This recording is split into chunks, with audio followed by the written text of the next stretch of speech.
set up the creatures out there, right up there, like what those are, like that, like those out there, but set them up all the way up to the gate, and maybe even a couple outside the gate, like that when you enter. Wow, what is this, dinosaur land? I want to go through every one of these loops and look at all those creatures that he's got lined up all the way around there.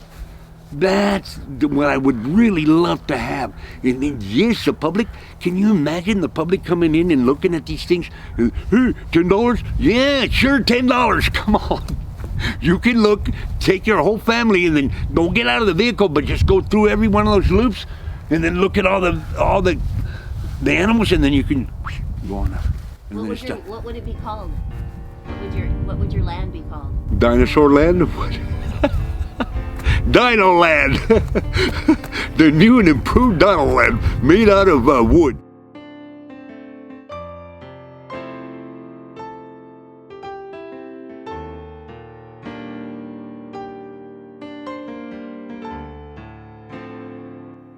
I consider myself an artist because of these, not just a one-track mind, it's like anything in general goes.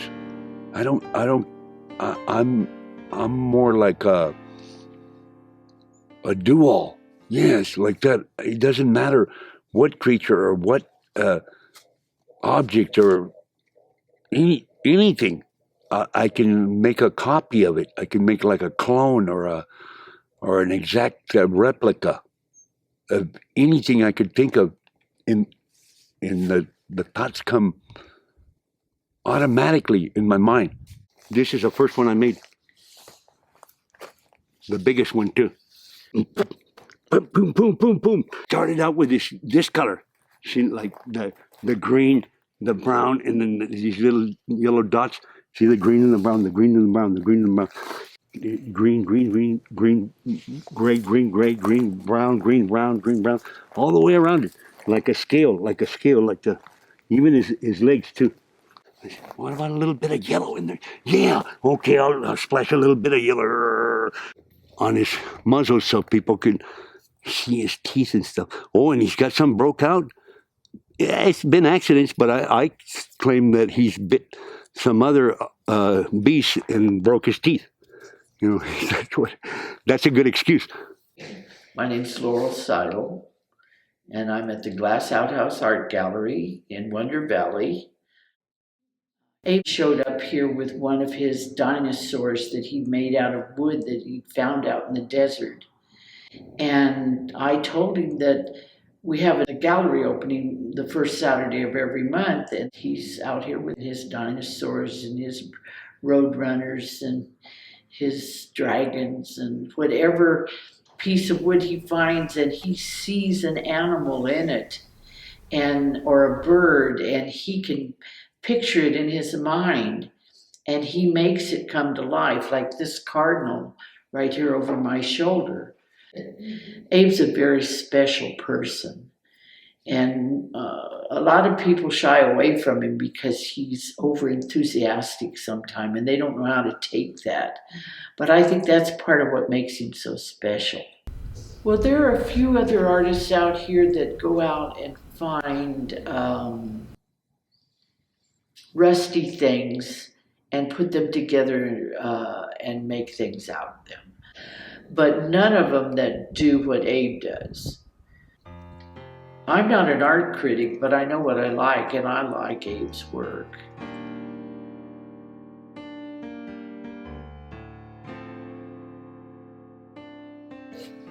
I found this 15 years ago in Pinto Mountain Road, over in the wash.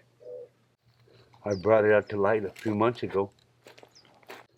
Not only is it a root, but it's also the skull of a rhino is what came to view. Now this other piece here, it was given to me by Captain Jack. I kept this piece for 20 years. I love these birds. I mean, look at them. God, if that ain't a magnificent specimen. I don't know what the heck it is. Because he keeps together so nice. I didn't think that wing was going to be like that perfect. I mean, after it was all done and everything, I started looking at it. I said, well, what do I need to fill with it anymore? It's already done. God, I love this wood so much. And these creatures that come out of it, they almost talk to me. They're almost talking to me. Come on, Daddy, put me together. I'm just a piece of wood that's gonna rot if you don't do something with me. Save me, Abe. Save me. That's exactly what they're saying. They're saying, save me.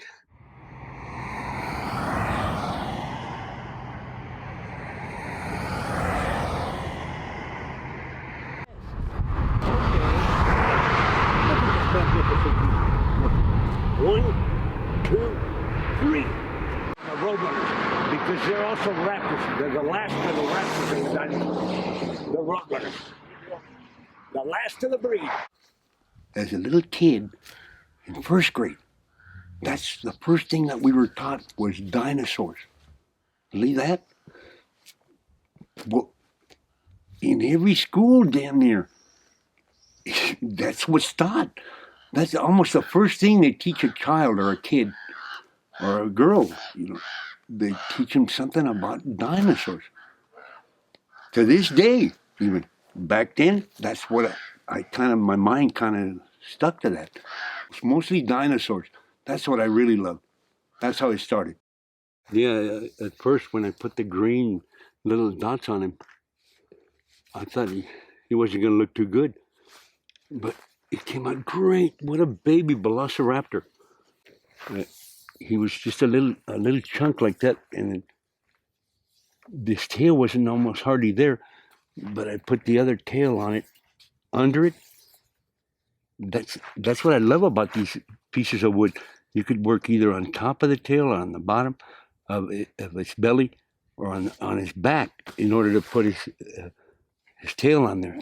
That one across the aisle is also a velociraptor. He's a vicious one. This is more of a friendly guy, but he would still eat meat. I could almost like make anything, and it would be a dinosaur.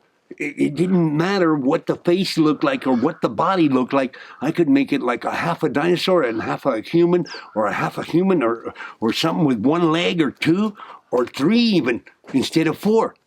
And it worked out fine in my head. It was perfect. I could almost construct anything I wanted. Okay, this was a piece of oleander, a root of an oleander. And originally I had had the head for years. I had already constructed him and put him together and made it look like a Terra. I even put his name on there on both sides, Terra Bird. But I'm from Sealy, California. I don't know if you've heard of the place. It's right next to El Centro. My dad was a carpenter, a master carpenter, architect's assistant. I was his assistant. My mom was a housewife.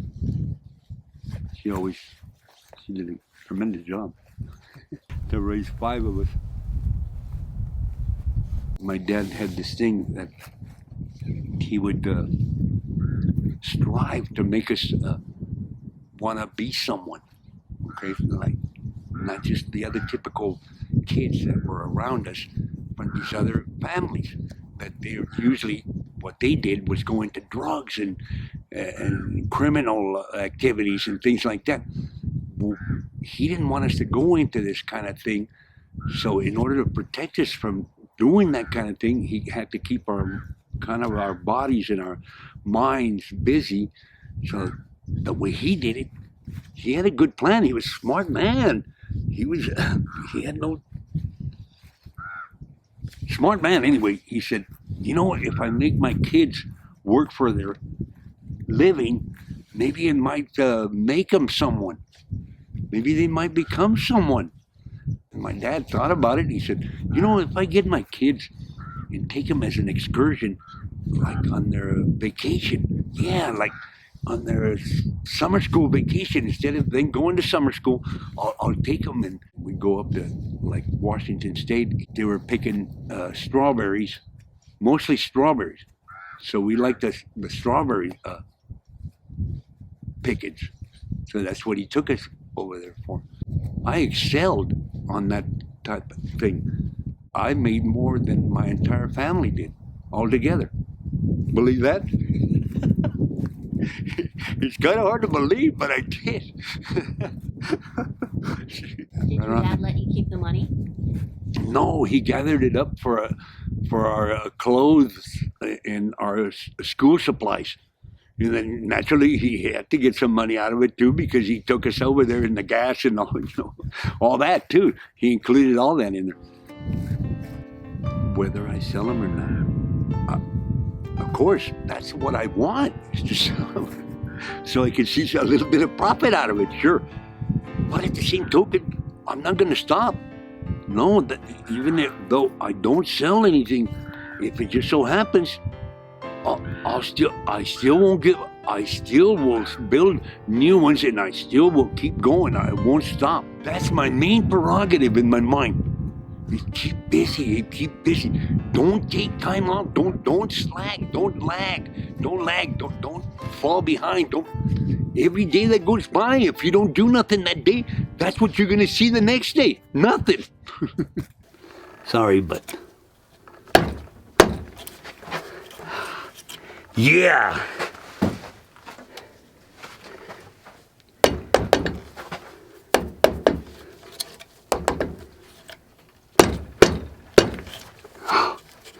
I'm not trying to smash you too much, buddy, but I don't have a choice. Now I'm getting ready to drill the little hole for the leg. It's looking great. A little whack. Oh, and the right tools too. You see that? Oh, look at that already. Oh, perfect. Isn't that something? Isn't that to perfection? Right on the money. Oh, it's almost like picture perfect. I can't even describe it. Isn't that perfect? That is the actual bird. He's pretty. He's beautiful. The situation was I was kind of homeless, and I was kind of sleeping in my truck it had already gone on for about a week. Because I that's another story, but how I ended up there. But the point was I was looking for a place to stay, mainly thinking about maybe I could get a job here doing the same thing I did, which is had already been a few years back. And I thought about it. I said, I think that those trees grew back, and now I can go in there and ask again. So that happened to be the situation. I came by and I asked him. The man says, yeah, sure. So then this time around, instead of leaving after the job was done, I went over there. He's got this little hair loop over there after the gate by the entrance over there. So what I did is I went over there and I kind of went into that little loop with my truck, and I parked right there overnight. Abe was kind of, I don't know what you call it, but he had no place to live.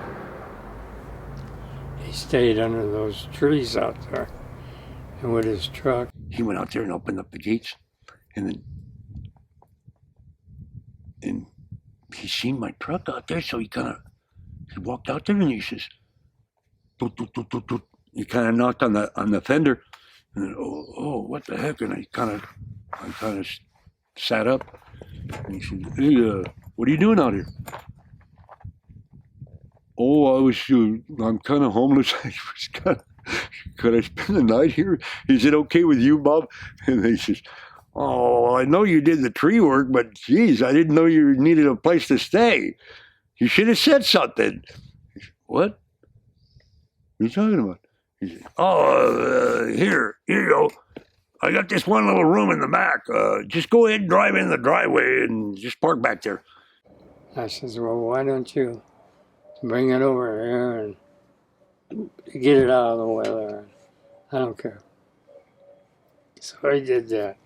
And just go on in and you can just go ahead and stay there. What? Really? Yeah, there's electric and, there's a little sink in there in a bedroom. What? In a separate room like that. There's 2 rooms in there. Just go ahead and here's the keys. Thanks. When they're in the very next morning, I said, hey, Bob, well, how about if I clean up the rest of the trees? I like you, Abe. Can you just stick around? Why don't we make it like a partnership? Because I'm getting old and I need somebody else also to be able to, what if I can't shut the gate? What if I can't do this? If I can't do that? He helped me out fixing up a lot of things. But I don't know. He's had a rough life. Everything that broke down that he could, I'm getting too old, I can't see this. Can you, you'll be the mastermind and you tell me which wire and like that. And then I'll be the doer. And it worked out perfect. He helped me with a lot of things because he had this truck. That truck was handy, it was a good-sized truck and all that. So I got him to help me, and then I helped him by paying him some money so he had a place to stay. Anyway, it worked out. Okay, this is the start of a pterodactyl head, my ideal of it. So this one's going to be a giant roadrunner, and this is going to be an ordinary. My unicorn started out skinny, and now he's fat.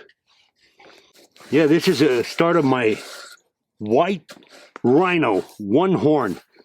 Oh, and I use the 8-ball for his eyes. This is the start of my mini orca. It's going to be black and white. This is going to be the build of my dragon. This one that I was just working on is going to be a raptor with black eyes. Hey, this is the start of my E.T. E.T. go home. My whole ideal to it was to make him have like a bubbly butt. But it didn't quite get that bubbly, but it's quite a butt. Oh, and the way that the crack of his ass came out, I thought that was great. I couldn't believe that.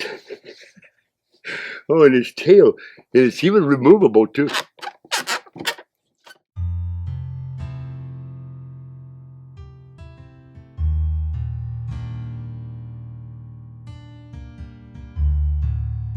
I have so many other things in my mind. I got watering jobs, and other little jobs to do, things to do, and other things to do too. And if I start worrying about all that, I'm going to be insane.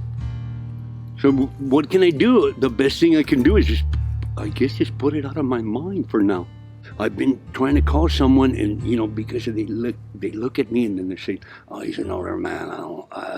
If he was a younger man, maybe I could use him to kind of like clean around the place, and then let him stay like that, But because I'm an older man, well, I don't know. I don't want that old bag here, like that. Okay, so there it is. There. I'm gonna be honest with you. An older woman, she's useful. She could babysit the kids while you're going to work. She's useful. She could do the meals. She could take care of the house. She could do all the laundry. A woman is, perfect. But an older man, get out of here. What's it like to be homeless? It's a little on the scary side, but you try to get your mind not to think about it, okay, about that part.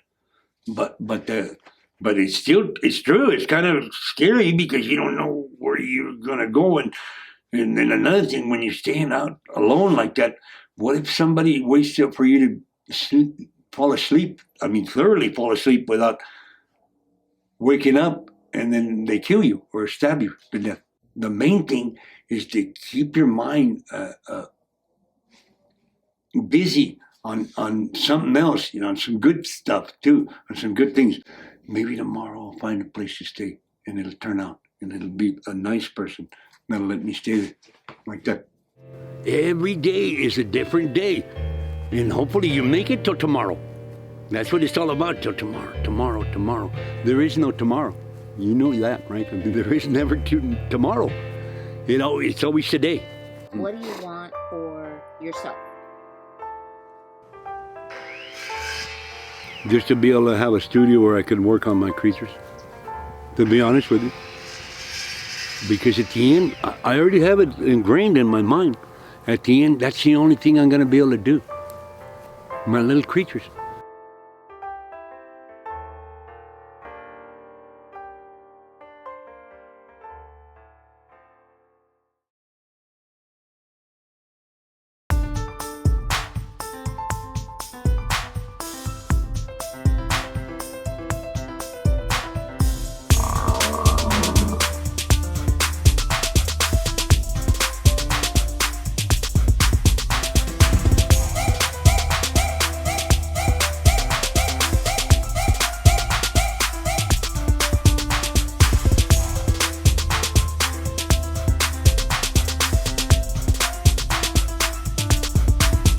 My elephant trunk. My elephant trunk. Isn't that beautiful? I don't think I could come up with another one. That's exceptional.